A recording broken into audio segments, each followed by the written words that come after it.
NEET मसले पे आज जो है सुप्रीम कोर्ट का फुल ऑर्डर आ गया, यानी कि सुप्रीम कोर्ट ने एक्सप्लेन किया है कि आखिर उसने री नीट का ऑर्डर क्यों नहीं दिया, क्यों बच्चों की इस मांग को सुप्रीम कोर्ट ने निरस्त कर दिया। तो पूरा एक्सप्लेन किया गया, ढेर सारे डायरेक्शंस हैं एनटीए को, गवर्नमेंट को। निश्चित रूप से जो जो मैंने डायरेक्शंस देखे हैं वो डायरेक्शंस सच में अगर फॉलो होते हैं तो बहुत सारे सुधार देखने को मिलेंगे आने वाले एग्जामिनेशन में। लेकिन जो इस बार हुआ है उसका क्या, बच्चों की डिमांड ये है कि जो जो हम इस बार पीड़ित हुए हैं उनके साथ न्याय नहीं हुआ है। तो अब फुल डायरेक्शन आ गया है और रिव्यू पिटीशन का समय अब शुरू हो चुका है, आप कह सकते हैं।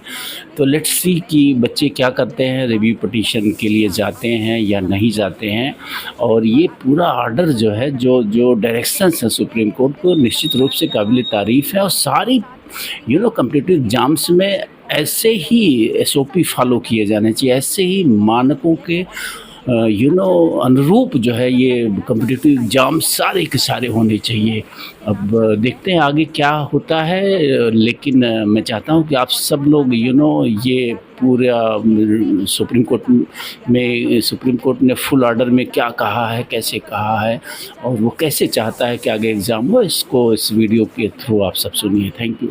23 जुलाई को स्टूडेंट्स को एक बहुत बुरी खबर देते हुए chief justice of India DY Chandrachud ने नीट यूजी के रीटेस्ट का ऑर्डर पास करने से मना कर दिया था। इसके बाद से ही लोगों के मन में ये बात बैठ गई थी कि भला ये डिसीजन सुप्रीम कोर्ट ने क्यों लिया है और क्यों 23 लाख स्टूडेंट्स की उम्मीदों पर पानी फेर दिया है। अब जहां एक प्रॉपर जस्टिफिकेशन सुप्रीम कोर्ट की बेंच, जिसमें की chief justice of India DY Chandrachud, justice JB Pardiwala और मनोज मिश्रा मौजूद थे, ने दिया है, पर उसी के साथ सुप्रीम कोर्ट बेंच ने CBI को मैटर में इन्वेस्टिगेशन कंटिन्यू रखने के लिए भी कहा है। और साथ ही बेंच ने ये भी डायरेक्ट किया है कि अगर इन्वेस्टिगेशन के दौरान किसी स्टूडेंट का इस स्कैम में इन्वॉल्वमेंट निकल कर आता है तो उसकी एडमिशन पर इसका इम्पैक्ट पड़ेगा और उसे कंसिक्वेंसेस भी फेस करने पड़ेंगे। इस केस में स्टूडेंट्स अब बस सुप्रीम कोर्ट बेंच के एक डिटेल्ड जजमेंट का वेट कर रहे हैं, जिसके बाद वे तुरंत से एक रिव्यू पिटीशन फाइल करेंगे। और आपको बता दे कि इस मामले में सुप्रीम कोर्ट बेंच ने अपना डिटेल्ड जजमेंट पास कर दिया है। जी हाँ, आपने सही सुना। क्या है ये डिटेल्ड जजमेंट और आखिर किन बातों पर ध्यान रखते हुए चीफ जस्टिस ऑफ इंडिया ने रीटेस्ट से सख्त मना किया था, आगे देखते हैं। और साथ ही देखते हैं कि यूनियन को कौन से स्ट्रिक्ट ऑर्डर्स दिए गए हैं। इसी के साथ ये जानना भी जरूरी है कि सुप्रीम कोर्ट की CBI को ऑर्डर देने के बाद अब जाकर CBI ने इस केस में अपना पहला चार्जशीट फाइल कर दिया है। इस चार्जशीट में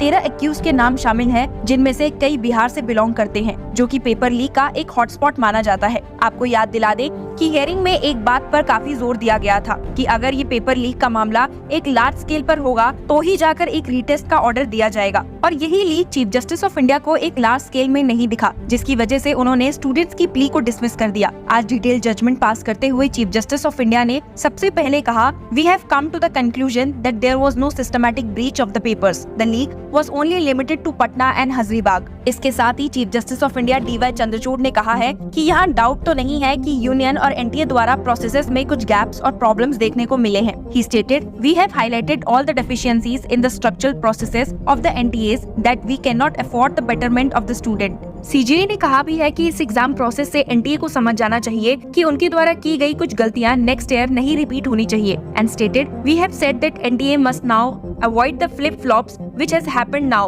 because it does not serve well. These issues such as rear door being kept open in strong room etc. Then granting compensatory marks, then grace marks which led to 44 getting 720 out of 720. इसके बावजूद भी अगर किसी student को supreme court का ये judgement नहीं पसंद आया या इसके अलावा कुछ और प्रॉब्लम्स हैं, तो चीफ जस्टिस ऑफ इंडिया ने उसका भी जिक्र करते हुए स्टेट किया है, if any student has a personal grievance not related to the issues resolved in the judgment would be free to move the high courts. जिसके बाद chief justice of India DY Chandrachud ने मिनिस्ट्री ऑफ एजुकेशन द्वारा formed committee के task को increase किया है। आपको याद दिला दे कि जब यूनियन को नीट यूजी और पेपर लीक के मामलों की वजह से खूब फटकार पड़ी थी, तो उन्होंने जून 22 को इस मामले में जांच करने के लिए एक कमेटी बनाई थी। कमेटी को एक रिपोर्ट 22 अगस्त तक सबमिट करनी थी, पर अब जो सुप्रीम कोर्ट ने उन्हें एक्स्ट्रा जांच करने को कहा है, the new deadline for the report is 30 सितंबर 2024। और चलिए एक नजर डालते हैं कि सुप्रीम कोर्ट ने इस कमेटी को कौन से एक्स्ट्रा काम सौंपे हैं। पहला टॉपिक है एग्जामिनेशन सिक्योरिटी एंड एडमिनिस्ट्रेशन। इसके अंदर सीजीआई ने उन्हें कुछ टास्क करने के लिए कहा है। पहला,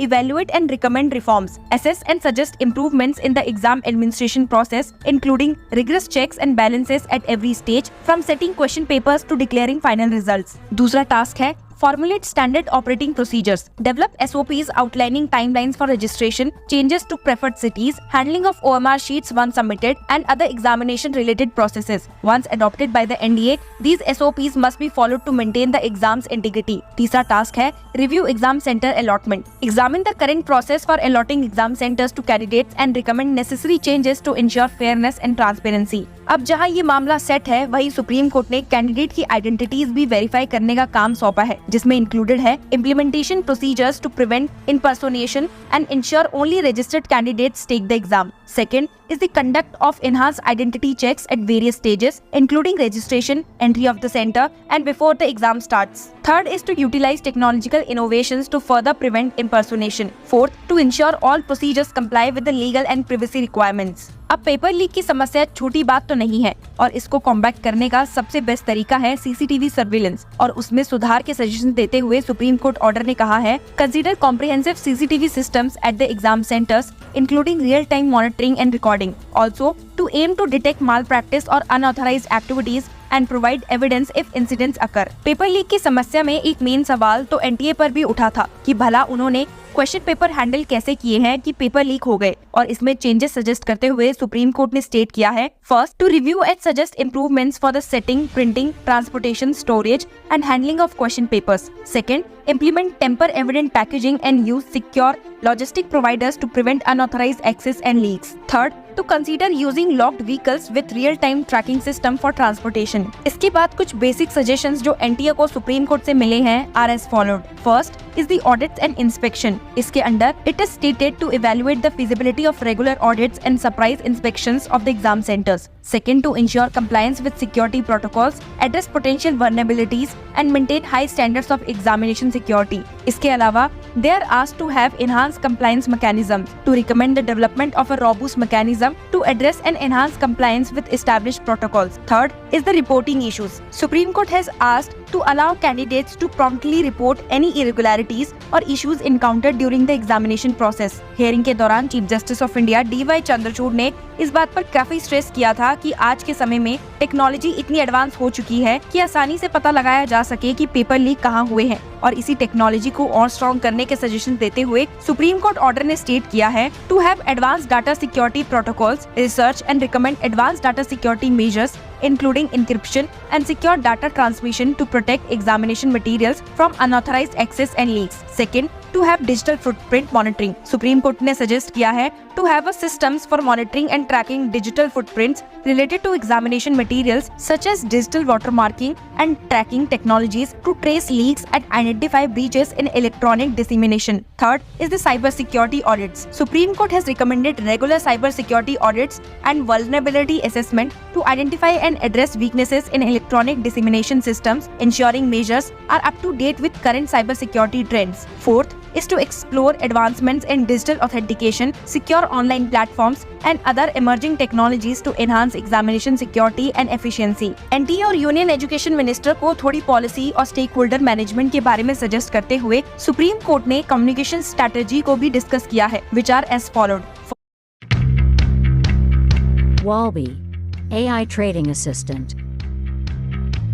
First, review policy. Supreme Court ने कहा है to review and suggest updates to the policies and SOPs of the NTA to align with the best practices and adapt to evolving challenges in examination security. Second, the communication strategy. Supreme Court ने कहा है to establish a transparent communication strategy to keep stakeholders, including candidates, educational institutes, and public, informed about the measures ensuring examination integrity and response of the identified malpractice. तीसरा है implementation of comprehensive policies. Supreme Court has recommended implementing comprehensive policies to address examination security concerns and ensure effective management. Fourth is to develop a strategy to keep all stakeholders, including banks, examination centers, and logistical partners well informed. Fifth is the detailed protocols for the secure transportation, storage and handling of examination material. Sixth is to ensure regular updates on any issues or changes affecting the examination process. इसके बाद supreme court bench ने committee को दूसरी branches से भी help लेने को suggest किया है एंड स्टेट किया है इंटरनेशनल एंगेजमेंट,